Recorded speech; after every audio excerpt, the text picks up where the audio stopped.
बिरहा सुना करते हैं। यह कलाकारों की धरती है। हर बिरहिया के रहुआ लोग बुलाईला गवाईला सुनीला। अब तो ऐसा जमाना हो गई बा कि जौने कलाकार के आप लोग जब चाहो यूट्यूब के माध्यम से देख सकीला, सुन सकते हैं। ए भैया बिरहा बड़ा आप लोग सुनीला। ए बिरहा के रहुआ लोग सुनो। कहल गई कहीं दिन भर अगर पाप होत बा तो कहीं रात भर पुण्य होत बा, कहीं रात भर पाप होत बा, कहीं दिन भर पुण्य होत बा। आखिरकार कुछ ना कुछ सत्यता तो जरूर बा, जौना से ही धरती आकाश टिकल बा। चार लाइन भूमिका से कवि के लेखनी अगा करती है। कैसे?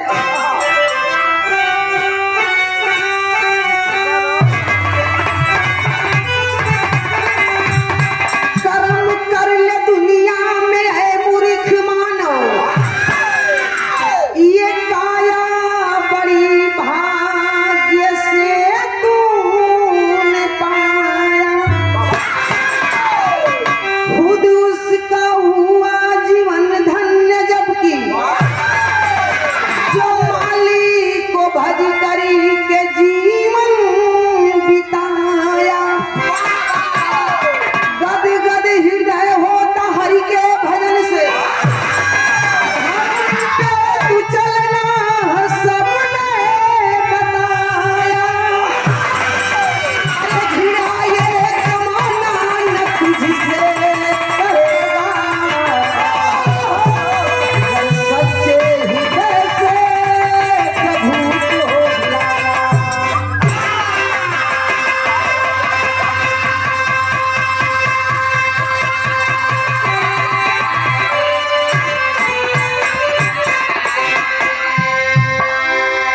घृणा ये जमाना न तुझसे करेगा, जब सच्चे हृदय से प्रभु को बुलाया। बिरहा के प्रेमी 12-1 बजे तक ले, हम जानती कि 12 बजे तक ले ऑर्केस्ट्रा वाले लोग रहेला, लेकिन 12 बजे के बाद जे बैठेला इत्मीनान से बिरहा सुने बैठेला। ए भैया यहाँ बिरहा में गजल का अंदाज दिया गई। कहानी कहाँ का बा? आप लोग के यहाँ से साइकिल को नहीं खे बैठे के, न मोटरसाइकिल में बैठे के बा, न 4 चक्का स्टार्ट करे के है। शरीरिया यही जो रही, मनवा कहाँ लेके चले के बा। कैसन कैसन लोग बा ये धरती पर। हर प्रश्न का जवाब है इस धरती पर, हर सवाल का जवाब है, हर प्रश्न का उत्तर है। जौने धरती पर आपका हमारा अवतार भइल बा, ई मामूली धरती नहीं खे। तने पूरा के बरबा दूर मारा दे यहाँ के कहाँ कैले बा मारा ही डिस्टर्ब करे। अब इन टाइम हो तो नाम हम बेला नहीं। अरे हमें मारा तो भैया मारा बराबर से हो गया।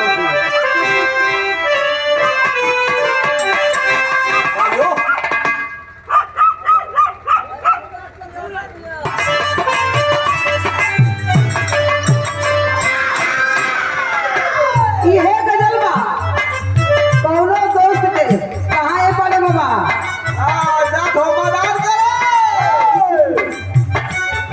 लगा था कि पूरी 2000 में बेसी चल रहा। ये गजल बा कौनो दोस्त के निमंत्रण मिले बा। एक दोस्त अपने दोस्त से कहता है का मिलन से प्यार की, मिलन से प्यार की, मिलन से प्यार की बरसात होगी।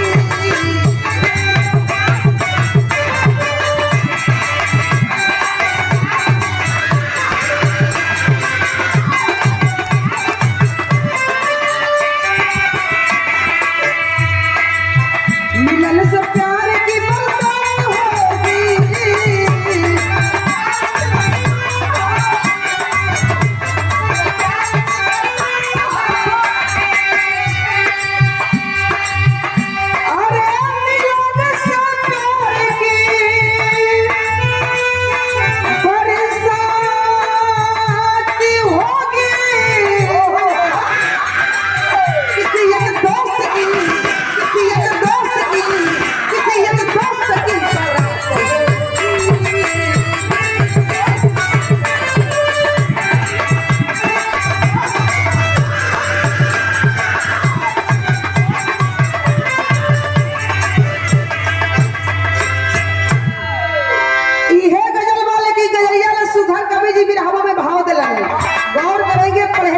साथी कहना है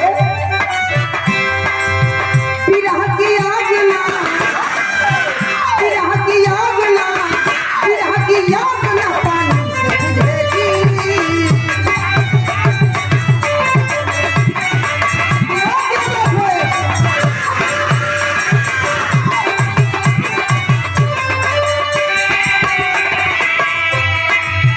विरह की आग ना पानी से बुझेगी।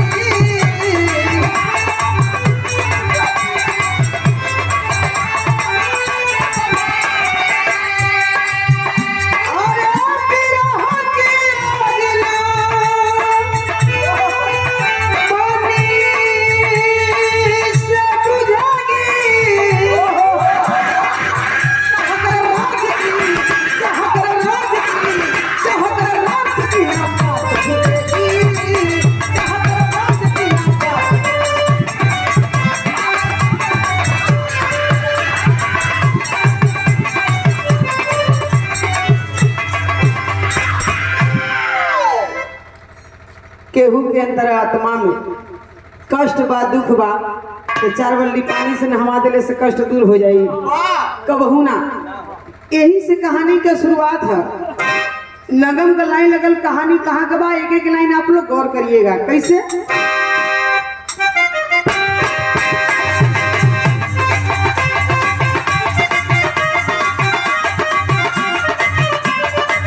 क्या बात है।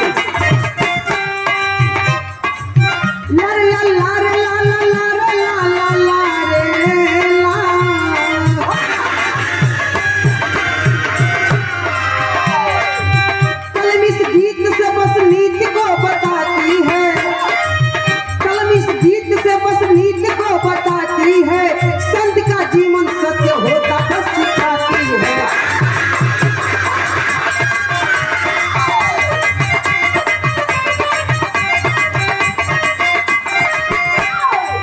खुद स्वरूपानंद संत का इतिहास रहा। मनवा लेके चले गए कहाँ का बात है। महर्षि स्वामी स्वरूपानंद जी का नाम आप लोगों ने जरूर सुना होगा। अगर जे के नाम पता होई YouTube पे सर्च मारेंगे तो नाम पढ़ने को पूरा पता पूरा उनका ब्यौरा मिल जाएगा आपको। महर्षि स्वामी स्वरूपानंद जी 1-2 मनई के गुरु ना, 10 मनई का ना, 20 मनई का ना, 50 मनई का ना, पूरा विश्व गुरु माना हो ऐसा प्रमाण मिलता है। छत्तीसगढ़ में अपना व्यवस्था बना करके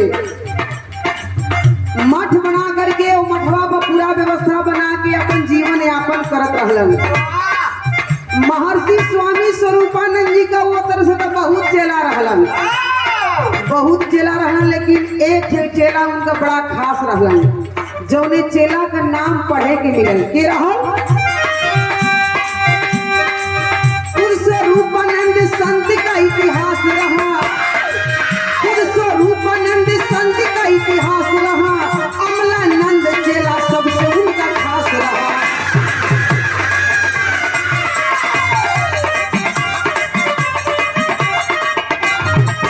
गजब की बाई कमला हुस्न की पेटारी थी,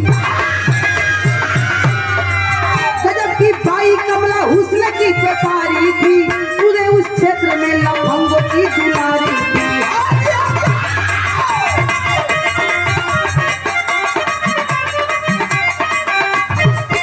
घर पे उसके जो संबंध करने जाता था, घर पे उसके जो संबंध करने जाता था, हमारे प्यारे और सम्मान उससे पाता था।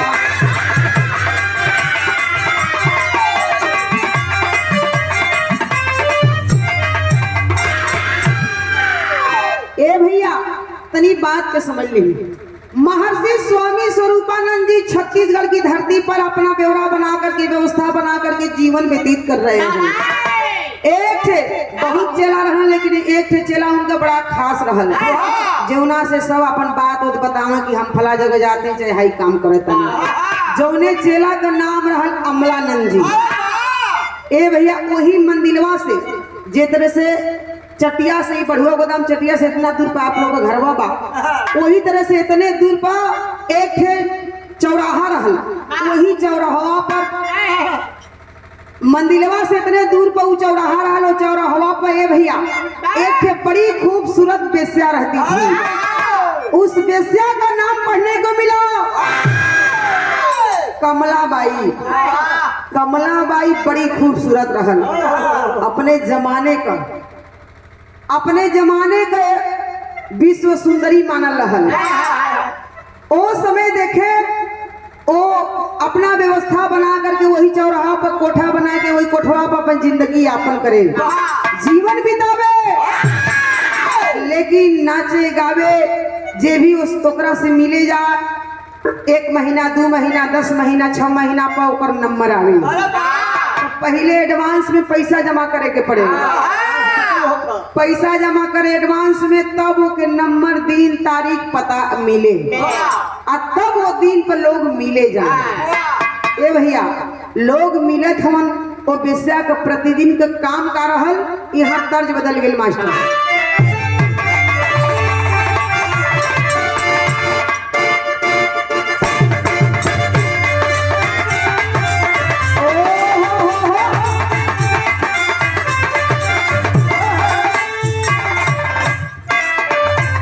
यह गीत बा जवन गीत कुछ दिन पहले बड़ी तहलका मचोले रहल। कौनो धुन दर्ज खराब ना होला भैया, अपना अपना सेंस अपना अपना दिमाग के बात होला। कौनो 4 गो सहेली रहलिन, 3 गोरी का एक साथे गौना हो गई, 2 दिन 4 दिन का अंतर रहते, लेकिन चौथी के तनी पीछे भई। आज जैसे ही पीछे गई नैहर से ससुरा में वैसे ही लौट के पीछे आई। अपने सखी सलेर से इकट्ठा होके 3 4 गोरी अपने में बतियावत है, काहे सखी अरे तुहार जाना कैसन मिलन हो। पहली की बात बा सखी पूछा मत, हमार जाना अरे हमार जाना तैसन हम सीमा का रखवाली करेला का हो। अरे बंदूकिया अच्छा दूसर की कहत बा ऐसा कि हमार दुल्हा का टेलर मास्टर हमार की कह दिया सखी पूछा मत, हमार ईटा वो भट्ठा लगेला, ईटा पर भट्ठा लगेला, उल्टा काम करेला। हमार जाना तो होट भी नहीं है, पहुंच जाला मुफू कौनो, बिना एकरा लिहले उ जी ना पावेला। ऐसा हमार सखी तकदीर फूट गई मुफगौना के पीछे। चौथी कहत बा सुहाग रात के बाद बतौले बा, का कहले बा ये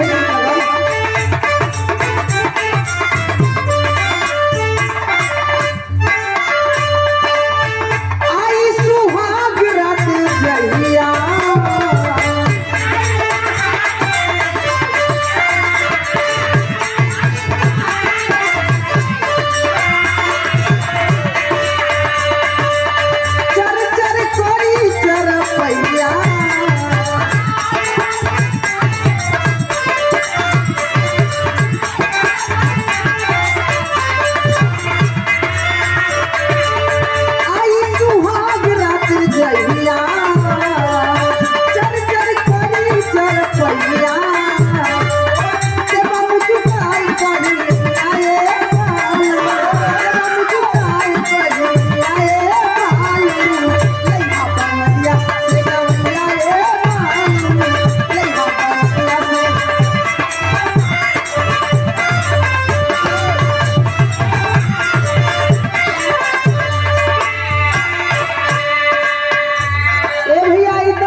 लेकिन फर्क पर गौर करेंगे। उस समय भइल का ओ बेस्या का प्रतिदिन का काम कर रहा, लोग लाइन में खड़ा हो जाए, वही में केहू पियकड़ी जाए, केहू नसड़ी जाए, केहू गजड़ी जाए, लाइन में खड़ा होन ओकर काम रहल। भाव लगल कि हमें क्या करे,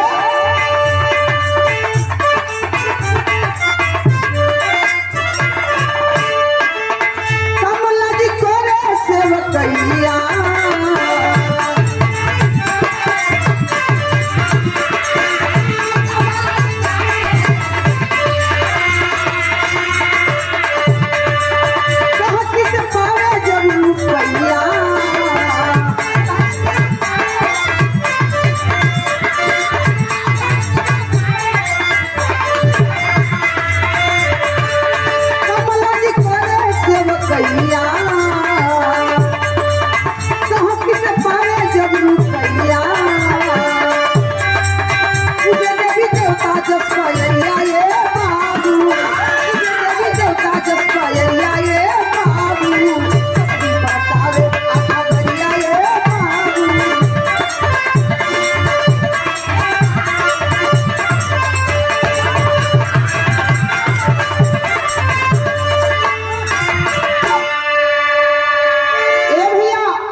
ओकर बड़ी सेवा करे, बड़ी सेवा करे। लेकिन ये बात का बड़ी चर्चा हो गई। ए भैया बड़ी न खूबसूरत बा, बड़ा चर्चा बा हो। तब मंदिर पे आप लोग देख ले हो अक्सर सुबह सुबह की बेला में पियकड़ी, नशेड़ी, गजेड़ी, जुएड़ी ई जरूर सुबह सुबह में पहुंचल रही। आज पहुंचल हम 4 गोड़ा पियकड़ी, नशेड़ी, गजेड़ी, जुएड़ी 4 गोड़ा पहुंचल होने भैया। वही मंदिरवा से कुछ दूर पर हवन कौनो सुरती मोलता, कौनो अपने में बतियावता, केहू शीशिये दारू के तोड़ता। अपने में 4 गोड़ा बतियावत हवन, 4 गोड़ा बतियावत हवन की यार कलिया हमार नंबर रहे, बड़ी ना खूबसूरत बा यार, परसोइया हमार नंबर रहे, कौनो ओकर जोड़ ना हो। का केहू अपन मेहरारू उतना सेवा करी हो जितना वो मेहरारू सेवा करत बा। बतियावत हम 4 पियकड़ी, नशेड़ी, गजड़ी, जुएड़ी का बतियावत हो। यहाँ गीत लगल मास्टर,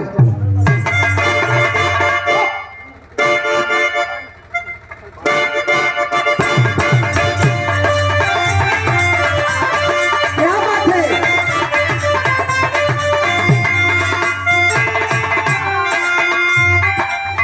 भाई। देखो ये गीत इहो बड़ी तहलका मचौले रहल। फिल्मी स्टार हीरो हीरोइन भोजपुरी का श्री दिनेश लाल निरहू जी, आम्रपाली दुबे जी साथ हैं कि काजल रघवानी है। अपने में दोनों जानी लोग बतियावता, हमारी बिना रही पैबू ना है, आप रही पैबा ना है, कितना माने लू तब बतावत हीरो हीरो से क्या कहती। पहले भाई आपके अंदाजा ना हम कितना मानीला। तोहरा में पासे राजा हमारो पराना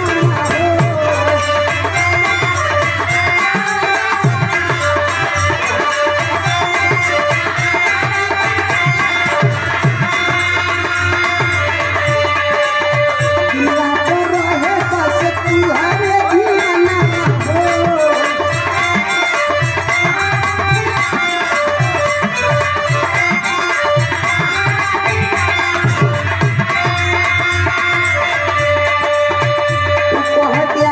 कहतरी अपने हीरो से तो क्या हम कितना मांगा अंदाजा नहीं थे।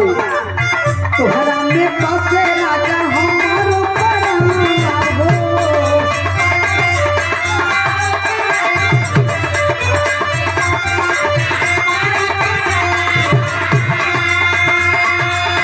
मेरा तो रहे बस तुम्हारे दीवाना हो।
लेकिन बियाह में कभी जी भाव दिलन देखे ओ समय 4 गोड़ा अपने में बतियावत हवन। का बतियोलन कि मंदिर से दूर कुछ लोग बतियावे हो।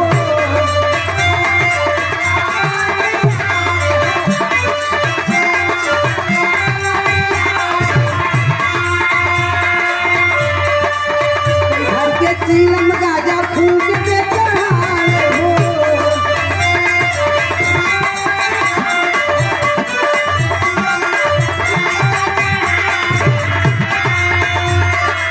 मंदिर से दूर कुछ लोग बतियावे हो।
अपने में चारों गोड़ा बतियावत हमन यार परसों हमार नंबर रहल, चौथा दिन हमार नंबर रहल। बड़ी खूबसूरत बा, बड़ा सेवा करत बा, काय अपन मेहरारू सेवा करी जितना वो सेवा करत बा। इतने बतियावत हन भैया फुलवरिया सींचत जौन चलवा अमलानंद जी रहन, महर्षि स्वामी स्वरूपानंद जी का चलवा, वो फुलवारी सींचत पहुंच गइलन। आज पहुंच गइलन जाके ध्यान से वो फुलवरिया सिंचल का बन करके खड़ा हो गइलन। खड़ा हो गइलन तो चारों गोड़ा काई बतियावत हम बड़ा ध्यान से सुनत हम। आज जब पूरी बात सुनल कहलन कि यार हई देखला, तो यही से कहल जाला है भैया कि संघर्ष से गुड़ आवत है, संघर्ष से गुड़। अगर बढ़िया आदमी के संगे रहबा तो खराबो अगर कहीं काम को देबा तो लोग कहे कि बड़ा अच्छा आदमी है, काहे से कि एकर संगत गड़बड़ ना है। आ कहीं पियकड़े के संगे रहबा, कहीं जुअकड़ी के संगे रहबा तो नैया पार कर दे, नैया पार कर दे कि डुबा दे।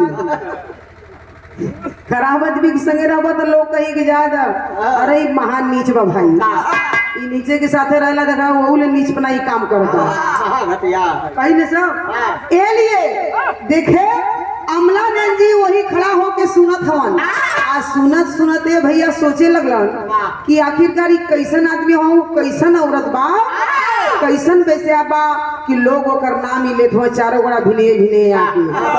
अब कैसन उबा कितना सेवा करत बा कि अपने अपनी मेहरारू के मन ही भुलात हवन। देखे यही धीरे धीरे अमलानंद जी के दिमाग बदल गई। अब बदल गई तो सोचलन कि हम तो बाल ब्रह्मचारी हैं, हम तो बचपने से पुजारी हो गई। आप बचपने से पूजा पाठ करत हैं तो ई तो पूजा पाठ का मतलब तो हम जानिए गई। आधा जिंदगी तो हमार पूजा पाठ में गई, हाई आधा जिंदगी बीतल है। तो तनी देखल जा कि मेहरारू को कुल बड़ा बड़ाई करते सो, आखिर मेहरारू होली का तो आधा जिंदगी तो हमारे पूजा में गई तो हम समझिए गई कि पूजा पाठ का मतलब का है। आई आधा जिंदगी हमारे बीतल है तो रुका तनी देखी कि मेहरारू का मतलब का हो। ए भैया अमलानंद जी का दिमाग यहीं से बदल गई। आज जब बदल गई तो गुरु जी की चोरी चोरी का करे लगलन, मंदिर पे जा जे भी चढ़ावा चढ़ावे 50 रुपया अगर केहू चढ़ा दे तो वहाँ से 20 रुपया 25 रुपया चुरा लो। मने चोरी करत आधा पैसा चोरी करत मजे का पैसा इकट्ठा कर लेलन। आ जब पैसा इकट्ठा कर लेलन तब अमलानंद जी एक दिन तैयारी करे हलन, कहाँ बेस्या के दरवाजे पे जाके लाइन लगावे खातिर कि हम समझो कि मेहरारू होली बुढ़ौती में तब भाई देखा अमलानंद जी तैयारी करके पैसा लेके एकदम मोटरी गठरी लेके चल दिलन, जाके लाइन में खड़ा हुए। आ जब खड़ा हुए तो मान ला ये चौराहा से कितना दूर गाँव बा, मनई अगल बगल से ताकत हवन।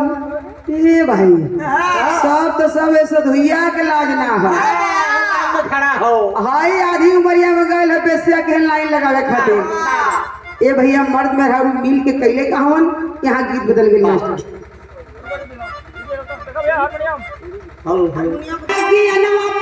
मारल मतिया भैया की अनवा पाके मारल मतिया, हरि का भजन भुलाइल बेस्या पे थी मारल थी।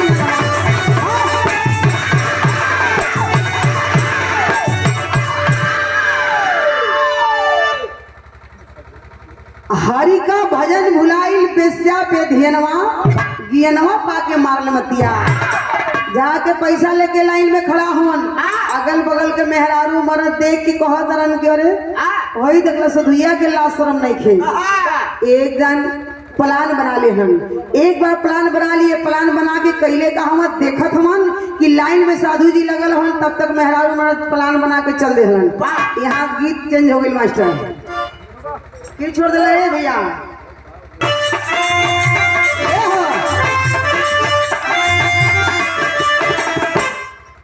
यह गीत का बोल बा साधु संत लोग भोर के समय में खलड़ी बजा के बड़ा प्यार से लोग गावेला।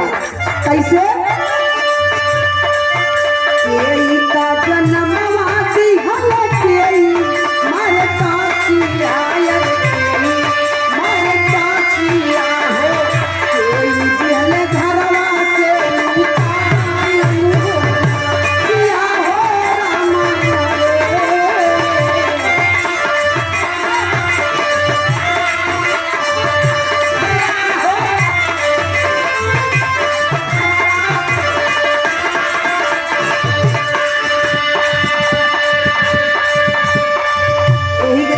चेंज करके लोग गा देवला कैसे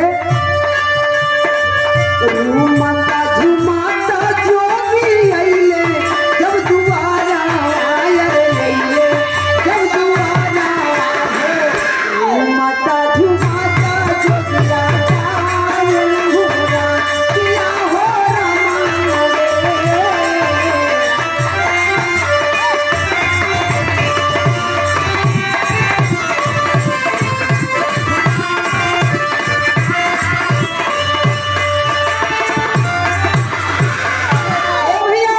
रामा से ध्यान न हटे गौर करिएगा उस समय देखे आज लाइन में खड़ा हम अमलानंद जी पैसा लेके के हमारा नंबर कब आई लेकिन मेहरारू मर्द एकजुट होकर के चल दिए कहाँ गए जाके महर्षि स्वामी स्वरूपानंद जी के पास मंदिरवा पर मठवा पर पहुंच गए जाके लोग कथन आवाज लगोलन दूर से गुरुदेव गुरुदेव कहाँ बनी रहुआ महर्षि स्वामी स्वरूपानंद जी बड़ा नम्र भाव से बोलत हवन मंदिर से निकल के बहरे कौनो बात बा मेहरारू मरद खड़ा हुए कहा गुरुदेव आज सब बेस्या के दरवाजे पे जात बा ठीके बा लेकिन हाई जो आपका चेलवा हो बड़ा आप के मानीला बड़ा के प्यार देला उ चेलवा के जोना के सबसे अपन खास समझेला उहे जाके बेस्या के दरवाजे पर लाइन लगौले बा ए भैया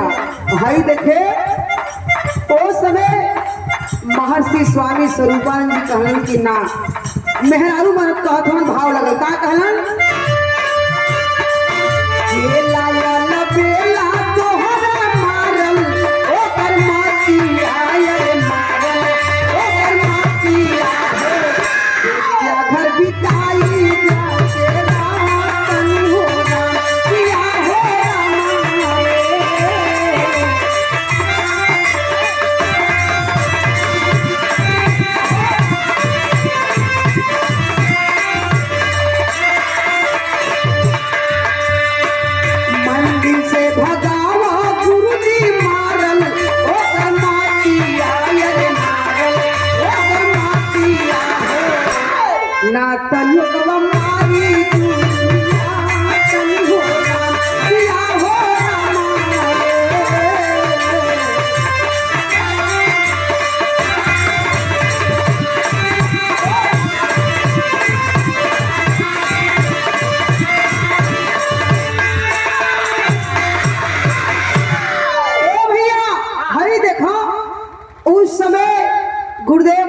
स्वामी स्वरूपानंद जी डांट करके कहते हैं पागल भैया तू लोग हमार चलवा हमें विश्वास है चलवा हमार गड़बड़ ना है बड़ा अच्छा आदमी है जैसे हम बनी वैसे चलो बा मेहरारू बात कर ना गुरुदेव आपके ना विश्वास है चल के देखी वो बेस्या के दरवाजे पर लाइन में खड़ा हुआ कलन ना हमार चलवा ऐसा नहीं खे मेहरारू मरद अपन मुंह लटका चले कलन बा छोड़ा जा जब विश्वास नहीं खे का शिकायत के लिए फायदा बा वहां से अपने अपने घरे चले लेकिन इधर अमलानंद जी दरवाजे पर खड़ा हुआ नंबर आइल बा नंबर लेते हैं बाबू वो दिन तारीख पैसा एडवांस जमा किए और दिन तारीख उनके डेट मिल गया अमलानंद जी लेके चली ना अपन फरकता लेके कागज रख देलन फिर अपन दिन बितावे लगलन वही तरह से मंदिरवा का धोल पोछल करे लगलन गुरुजी का सेवा वा करे लगलन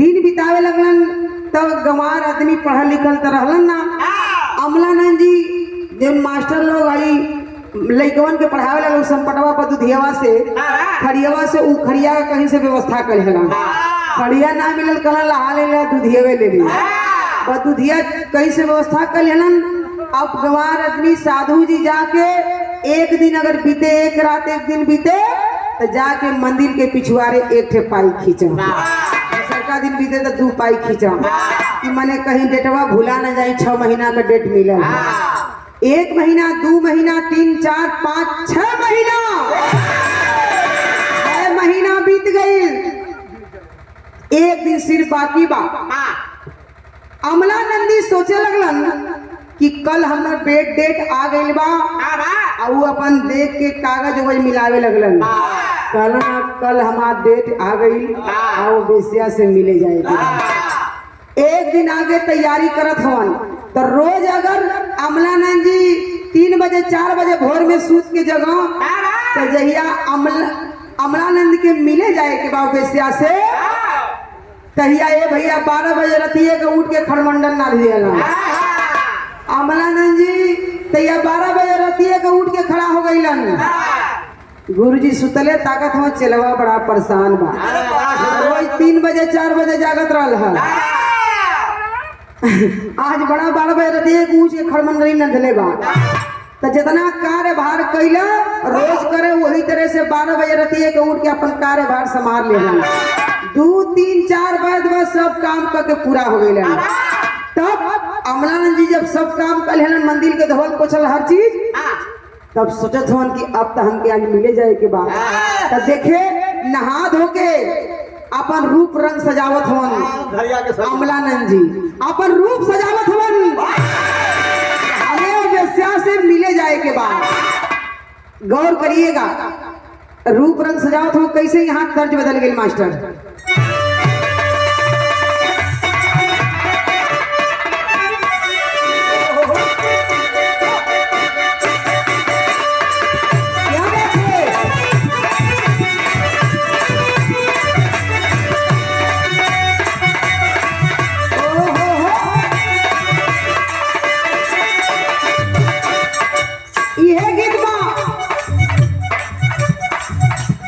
गीत के पूर्णधा कलाकार लोग आवे और हमारे गुरुदेव जी जिन समय बिरहा पर स्टार्ट कर उस समय लोग आवत रहना अपने समय में लोग बतावे लगे कैसे के बाटे पारी के गावैया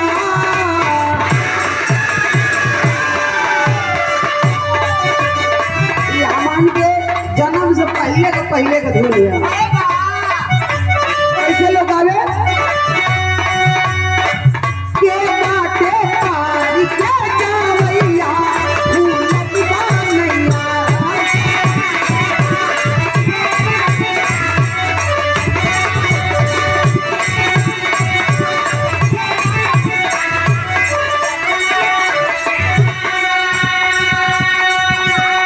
यही गीतिया के अनिशा परिवर्तन भाई बदल के लोग आज हैं फिल्मी वाले अपने अंदाज में के बदल के कैसे गौलन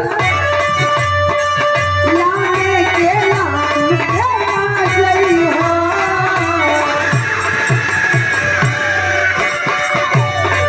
लाने के नाम पे नाचई हो सबसे शीश मैया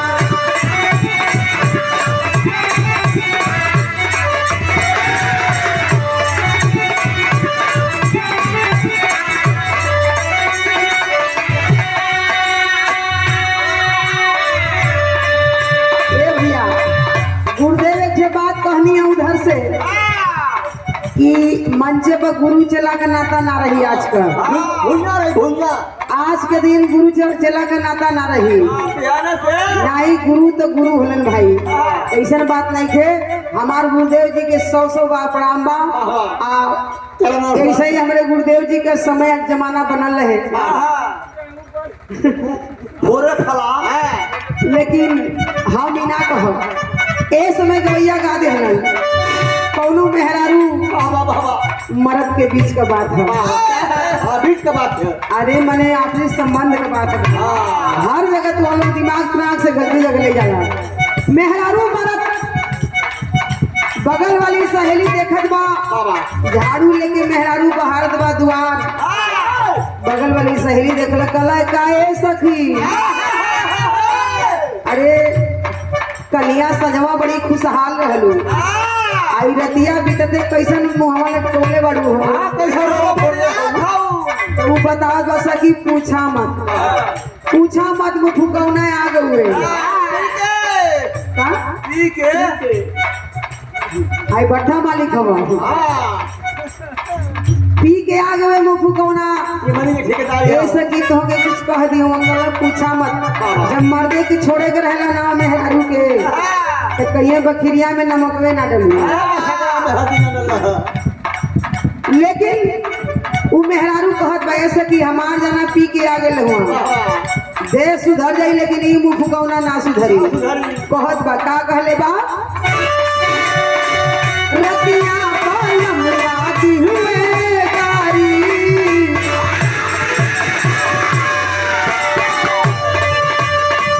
रतिया पायम राती हुए कारी सरकारी खाते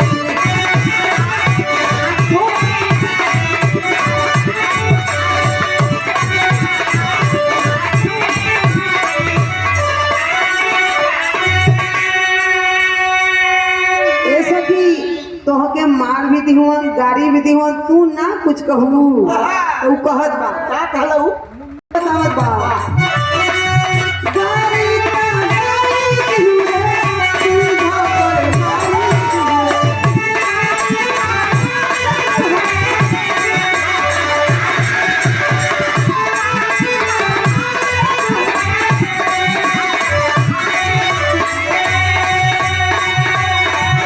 पहले के जमाना में आज के जमाना में कितना अंतर हो गई माँ।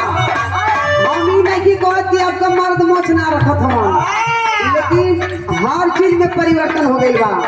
पहले के मर्द रहा बड़ी बड़ी मोछ रखा पहलवानी करो लोहबन्ना लेके चलो बनवे में रात दिन बिता दो। अब का कुछ परसेंट मर्द ऐसा हुआ, कुछ परसेंट मर्द ऐसा हुआ है भैया। तेरे नाम वाला लड़का कुलहनी सिंह वाला बाल कटावत हुआ आज पैंट पहले तुमको याद है कि 10 जगह मुंह सड़ी नचले हैं। वो मॉडल चल रहा जितने फाटल पहले उतने वो मॉडल है। ए भैया जितने कपड़ा छोट पहले उतने दुनिया में नाम कर देवा हीरो हीरोइन बन के बतावत बा मेहररुआ। लेकिन ए समय कुछ परसेंट मर्द हुआ कि दरिया मोचिया सजी सपाचट कर देत हुआ।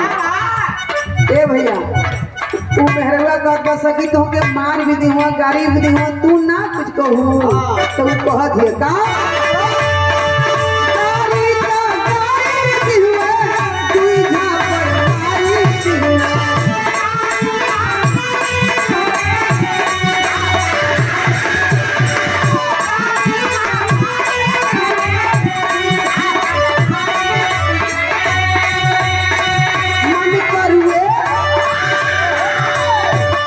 मेहरारू रहल यानी पढ़ा लिखल कम रहे तो बतावत बा का मन करुए मोछला हुए ऊपारी सरकारी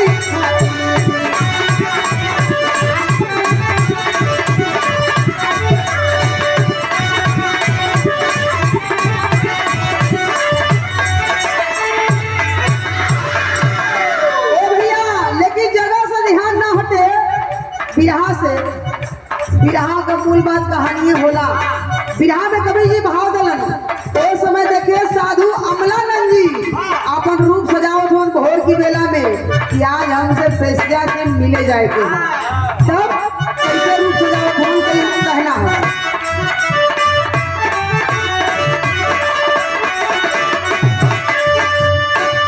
साधु जी का भूलल साधु वैया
उस समय अमलानंद जी अपन रूप सजावत हवन। अगर रोज खड़िया 3 ठे चीना खींचे लीलार पर, चंदन टीका लगावो, तो जब जाए के बाद 6 ठे बेड़िया देहना, कहला आज बेस्या से मिले जाएगी, आज बुढ़ौती में बेस्या से मिले जाएगी। ए भैया रूप रंग सजा लेहलन, अपन तैयारी बना लेहलन। गुरु महाराज तकत हो चलो आज बड़ा सौकरे काम से एकदम निवृत्त हो गई। आज कहीं के लगत हो तैयारी कैले बा, तैयार हो गए। अमलानंद जी चल दिए, आज चल दिए बाबू। जवन टिकट ले रहन, आप लोग देख लो, ये पहला हाल में लोग फिल्म देखे जा, इतना बड़ा टिकट कटे, वही तरह से वो टिकट अपन लेके अमलानंद जी चल देहलन। चल देहलन, पर्ची लेकर तैयार हो गए। जाते जाते पहुंच गए अमलानंद बेस्या के दरवाजे पर। लंबी लाइन लगल बा, लेकिन नंबर तो उनका बा ना। सबसे पहले गेट पर खड़ा हो गई। और जब गेट पर खड़ा हुआ, मेहरारू मर्द अगल बगल से ताकत हमारे बाप रे बाप, अरे देख लो, अरे सधुइया के बुढ़वा के लाज ना बा तो शर्मियो ना बा। भाई बुढ़ौती में आके बेस्या की दुआरे पर लाइन लगावत बा। अरे भाई वो दिनवा तो लाइन में बीचे में खड़ा रहे, पीछे तनी। अब ताई पहले ही गेटवे के खड़ा बा, पहले ही गेटवे पे खड़ा बा। मेहरारू मत कहलन कि आज हमन का साधु के चेला तो चेला, साधु गुरुओं जी के ना रह दे। एकजुट होकर के बाबू चल दिए।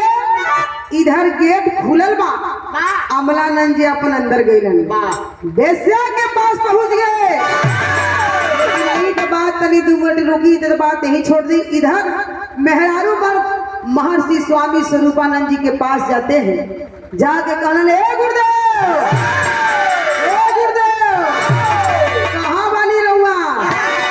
जल्दी निकली मंदिर से, का बात बा? सब मेहरारू मर्द बतावे लगल, हाउ आपका चेलवा बड़ा खास माने ली ना, बड़ा अपन मानीला, बड़ा सबसे करीबी माने नी। अब जाके देखी वो दिनवा तो लाइन में रहना कोनो बात ना रहे। आज पहले ही गेट पर गेट खुलल, अंदर गइल। महर्षि स्वामी स्वरूपानंद जी कहलन कि ना सुना, हमार चलवा ऐसा नहीं खे। मेहरारू मरद कहल के गुरुदेव एक बात हमन को सुन ले, ये हमन वहू पर आले तो ये सुन ली। एक बात हमन को सुनी, पहपट के अंदर भाव दे।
उस समय देखे महर्षि स्वामी स्वरूपानंद जी बतलावत हवन, हमार चलवा वैसा नहीं खे, गलत नहीं खे, हमें विश्वास है। गइल बात कोनो बढ़िया दवाई दे के आई। मेहरारू मरद कहलन के गुरुदेव सुनी, एक बात कान खोल के सुन ले। आप आज आप चलवा गइल बा तो कल आपो को पारी आ सकेला, तो ऐसे ले बढ़िया यही तरह मंदिर का रूल खराब हो जाए, यहाँ से आप चलवा के लेके आप यहाँ से निकल जाएंगे। महर्षि स्वामी स्वरूपानंद जी बतलाते हैं, कहलन की सुना लो, राते भर का बात है ना, रात भर बैठाए ही भौरी चौका हिला व्यवस्था लगाओ, आइए ही पक्का पर बैठा लो, पीपरे के छाव में यही बैठा रात भर भौरी चोखा खा के सुतल लोग चाहे बैठा रात भर बीती हमार चलवा जैसे भोर हुई सुबह हुई हमार चलवा आई आज जवन आप लोग फैसला करवा हम ऊपर अटल हो जाई हम अपनी चलवा के लेके कहीं निकल जाए। गौर करेंगे बाबू इतनी बात जब महर्षि स्वामी स्वरूपानंद जी बतलाते हैं मेहरारू मरद बैठ गए रात भर अपन व्यवस्था बना लेलन अगोरे लगलन ई तो बात यही छोड़ दी इधर इंतजार होत बा लेकिन उधर जैसे गेट खुलल अमलानंद पहुंच गई गेट के अंदर पहुंचलन तो पहले प्रमाण मिलन कि जे ही पास में पहुंचल हन वह बेस्या बाबू आती है सबसे पहले अपन अचरा पकड़ के आ गुरुदेव का चरण छुअलस अमलानंद जी का चरण छूती है। यह भी प्रमाण मिलता है कि थाली में पानी लेके आयल अमलानंद जी का पहले पैर धोलस पैर धो के फिर अपने बचरा से पूछत बा धूप अगरबत्ती फूल माला लेके कपूर जरा के आरती उतरले बा आरती उतारती है आज जब आरती उतरली भैया तो धीरे धीरे घड़ी बजा दिलस 9 से 10 आज जब 10 बजौलस तब केहू भी अगर बेस्या से मिले जा तो केहू के 12 प्रकार का अगर भोजन करावे सबके तो अमलानंद जी यहाँ पहुंचल हवन जहिया अमलानंद जी पहुंचल हवन तैया खूब देर से खाना निकलस पाले बाबा सुनत हो ना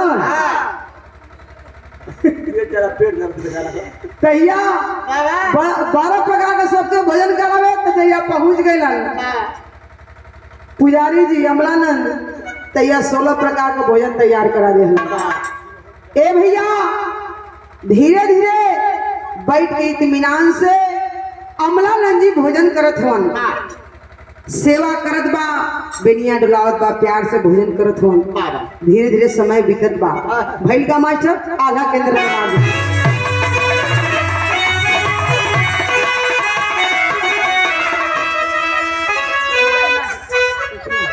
कहना बा कि हाय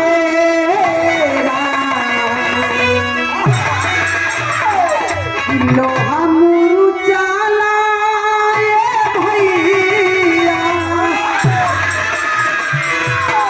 लोहा मुरझाला पाके पानी का सनहिया देखबा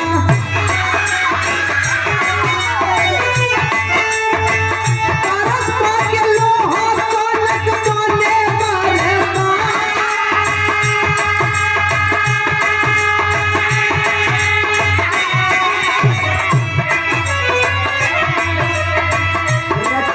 में कमला पहली कवि जी हमारी लाइन पे जरा आप गौर करेंगे गुरुदेव ऐसा लाइन लिखलन लोहा मुरझाला पाके पानी का सनहिया पारस पाके लोहा बने कनक बार बार ए भैया गौर करेंगे इहे लोहा हा यही लोहा के अगर पानी में आप फेंक देबा तब पानी के पौधे सड़ जाए गल जाई बेकार हो जाए मुरझा के खराब हो जाए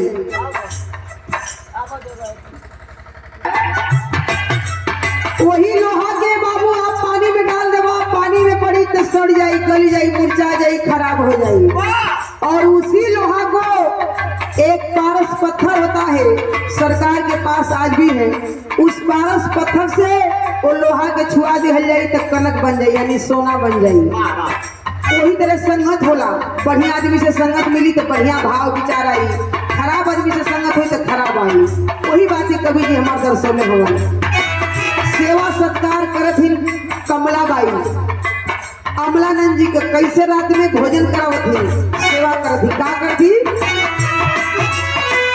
रतिये में कमला कैली खूब सेवा कैया भैया धीरे धीरे होवे लागल जब भी गुस्सा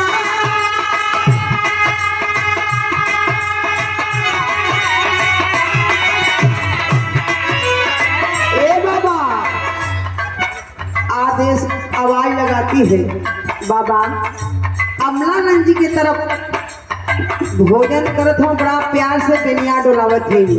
भोजन कर लिए तब बगलिए में सेज लगल बा। फूलों की सेज लगाती है अलग कोठरी में, और जब फूल का सेज लगोले बा भोजन कर लिए इत्मीनान से। अमलानंद जी बैठे हैं, हई देखो भोजन कर लेना, लेकिन हाथ जोड़ करके रिक्वेस्ट करती है अमलानंद जी से कमलाबाई की, बाबा आपकी सेज लगी है, बगल में कोठरी में फूलों की सेज लगी है, बाबा चल करके आप आराम कर लीजिए। देखे अच्छा भैया बिरावा लंबा ना होता। हाई देखो गौर करेंगे कहानी से।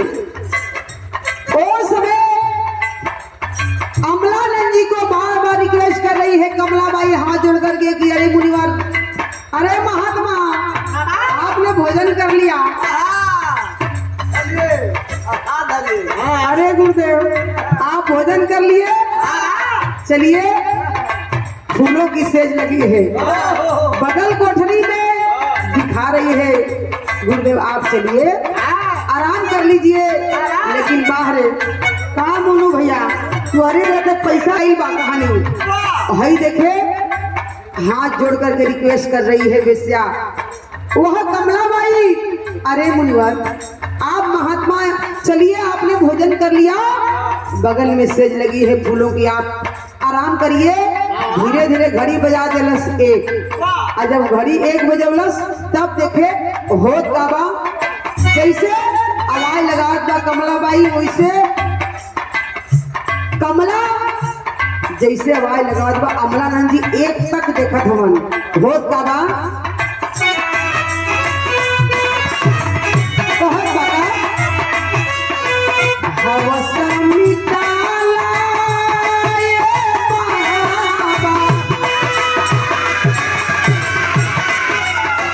हवस मिटाला बाबा बीतेला समैया देखा।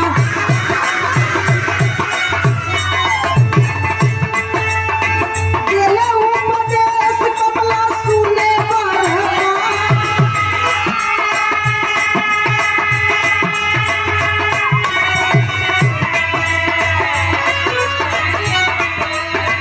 अमलानंद चले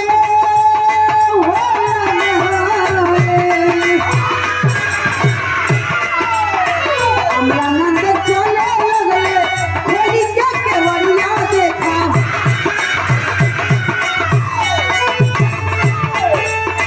वेश्या भी पीछे पीछे चली बहुरा,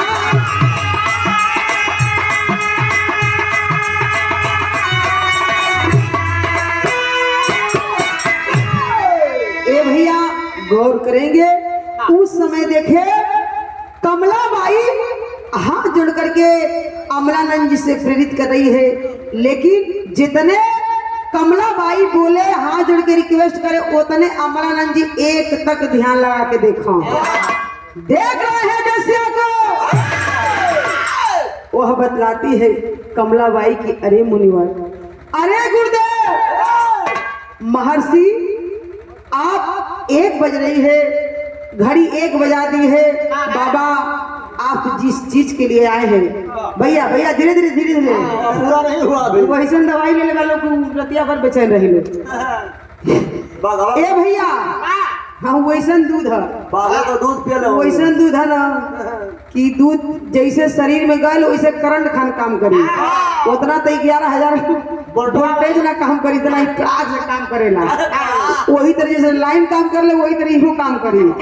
आज जन गाय भैंस का दूध है ना, ये दूध भैया पियवा पियत पियत पियत पियत 1 महीना 2 महीना में तने देख ठरियाए लगभग, आ नहीं कस के चढ़ा लेला तो वो के चूल्हे पर खान गिरे लगभग, तो जुआ दे वालो वो बात है। तो ये दूध ऐसा लोग पीले बा कि लोग केहू के ना रहे, 5 मिनट में देखा वो दूध में दूध ना रहेला बुद्धि मने। ए भैया हाई देखो उस समय बेसिया बार बार आवाज लगा रही है, तक अमलानंद जी देखा था।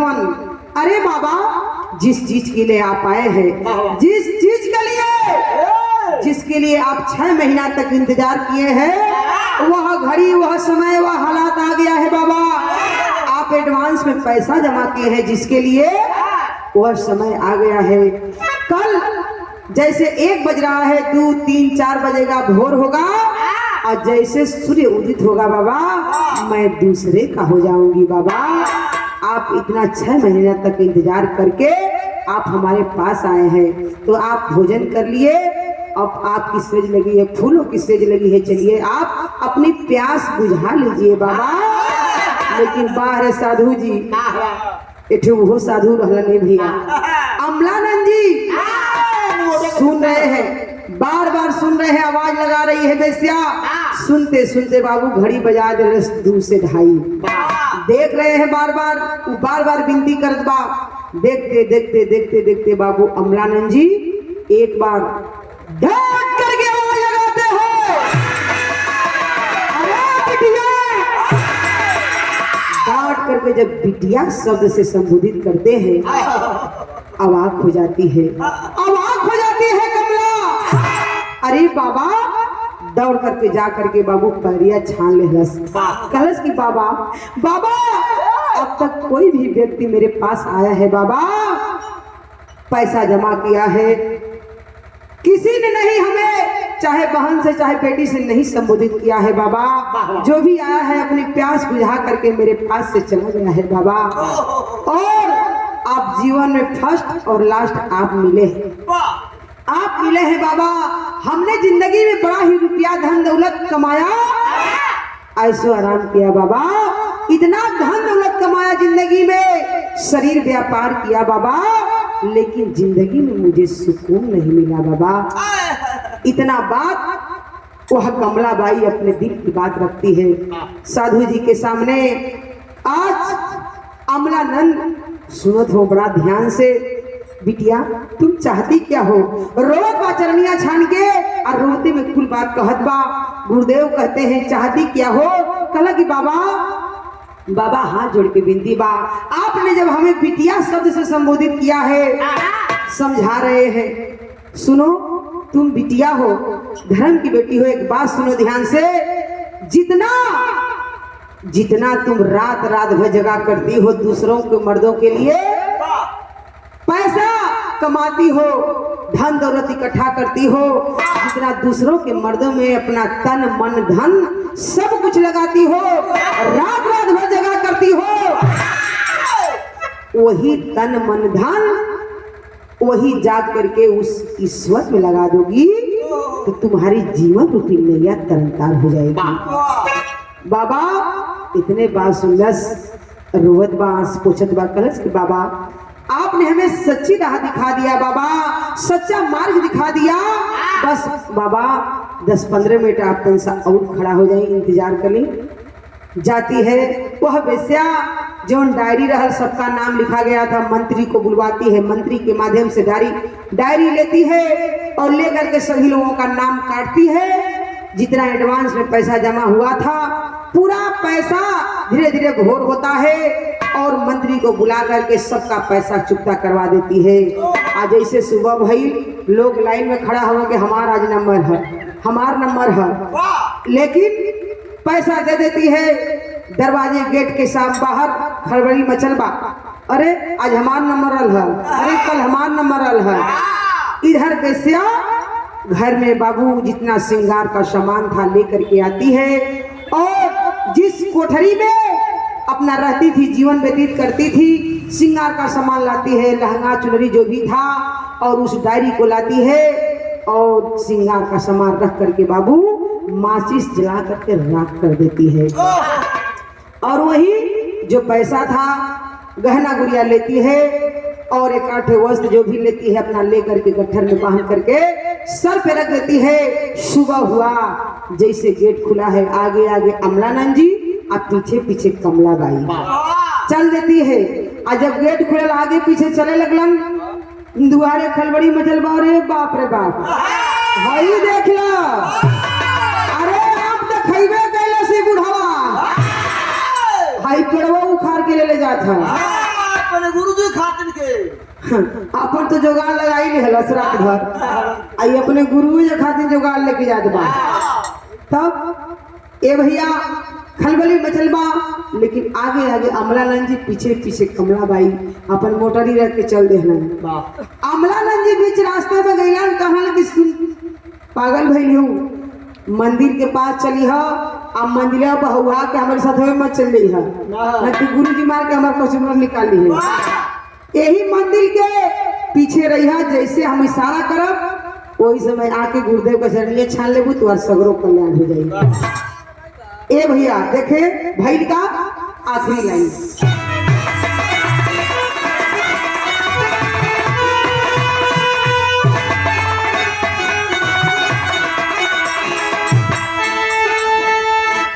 जैसे मंदिर के पास पहुंचल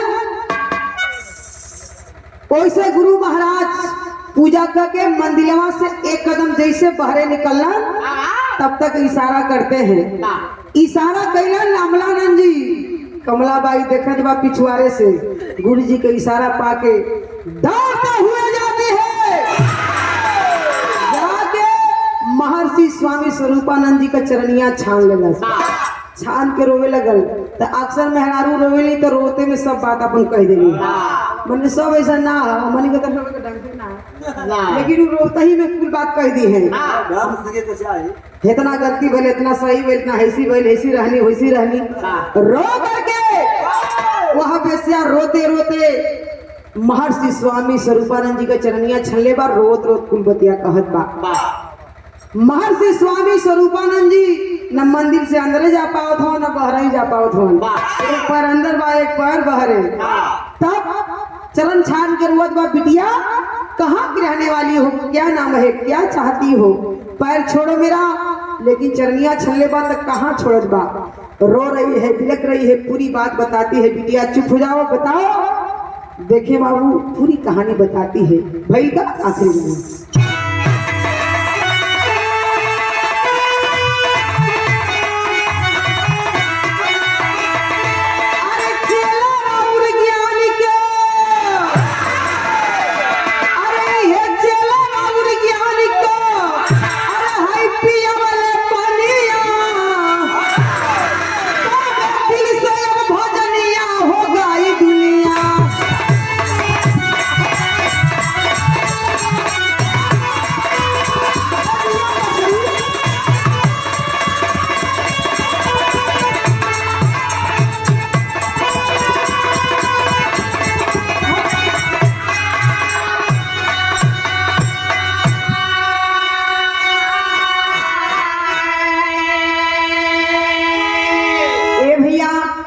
देखो उस समय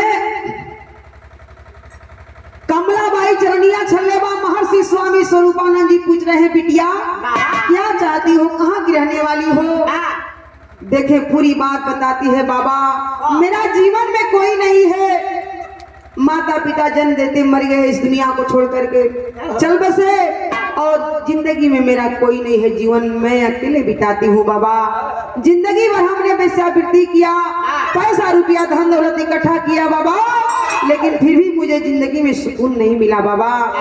पूरी बात बताती है, चाहती क्या हो बिटिया, तो बतलाती है कि बाबा हमारी यह इच्छा बा कि यही की चरनिया में हम रहल चाहता नहीं, और यही मंदिरवा पर आई जन पैसा कौड़ी ले ले बनी, गहना गुड़िया करा के बेच के एक आध दो कोठरी अगर होके तो बनवा दी, और यही में कोनो कोने में पड़ल रहब, अपन पूजा पाठ करके मंदिरवा का धोल पोछल करब, आपका सेवा करब, जिंदगी हमार धीरे धीरे कट जाई। अब धीरे धीरे ये उम्र ढलना में अब कहाँ जाई बाबा। देखे उस समय गुरुदेव महाराज आशीष वचन देते हैं, आशीर्वाद देते हैं, बिटिया जैसे तुम्हारी इच्छा है। तो देखे अगर सच्चा आदमी है, सच्चा साधु है, चरित्रवान है, गुणवान है, सत्यवान है, तो बतौली पहले ही भैया कि अगर सच्चा आदमी है तो हम सही तो पूरा दुनिया सही, हम गलत तो पूरा दुनिया गलत। हम गलत रह तो हमके जीवने नजर से देखबा जे कि वही नजर में उठा में हम गलत है तो ये दुनिया गलत है, आई नजर से हम सही तो दुनिया सही। महर्षि स्वामी स्वरूपानंद जी कहते हैं, बिटिया जैसी तुम्हारी इच्छा है, हम आशीर्वाद देते हैं, कहला कि बाबा बस से बुढ़ौती में जिंदगी में छोड़ के कहाँ आप जा सकिला। अब सोच बनी कि यही चरण में अपन जिंदगी व्यतीत कर देंगे। देखे आशीर्वाद मिला उस वेश्या को, हुआ क्या कहना है।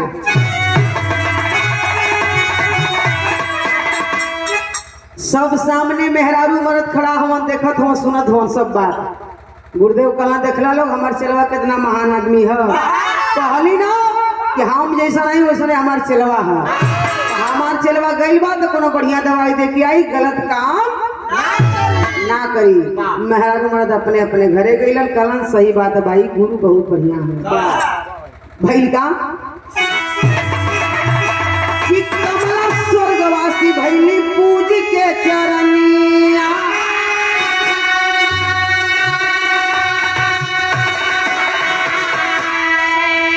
कमला मार्केट बनल जाने सारी दुनिया।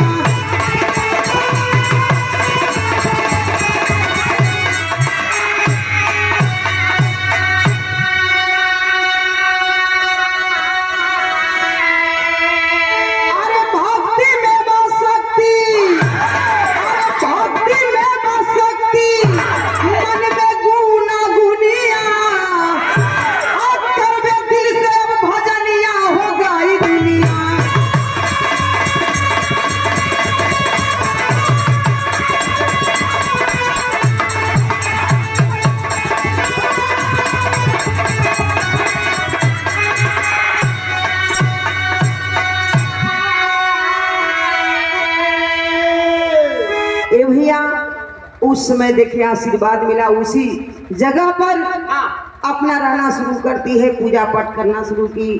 पूजा पाठ करे, धीरे धीरे बुढ़ौती आई, आशीर्वाद लगा गुरुदेव का और वही मंदिरवा में बुढ़ौती आई। जाना तो सबको है, बुढ़ाई आती है।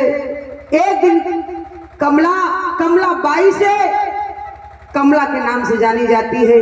एक दिन भगवान को प्यारा हो जाती है। कहला का मतलब के दुनिया के छोड़ के चल गए नहीं, आपके हमके संसार के लोगन के हर एक लोगन के छोड़ के जाए के हम बुरा करते हुए भला करते हुए धरती सबके छोड़ के जाए के हैं। ए भैया पूजा पाठ करते करते अपना जीवन व्यतीत कर देती है, इस दुनिया को छोड़ करके चल बसती है कमला बाई के नाम से, कमला के नाम से। लोग जानते हैं, आज भी है प्रमाणिक बात है। कोई मंदिर से कुछ दूर पर हट के कमला बाई के नाम पर, कमला के नाम पर वहाँ कमला मार्केट लगता है। आज भी लोग जाते हैं, अपना शॉपिंग करते हैं, सामान खरीदते हैं, अपने घर जाते हैं। यह प्रमाण मिला। आखिरी लाइन में कहना है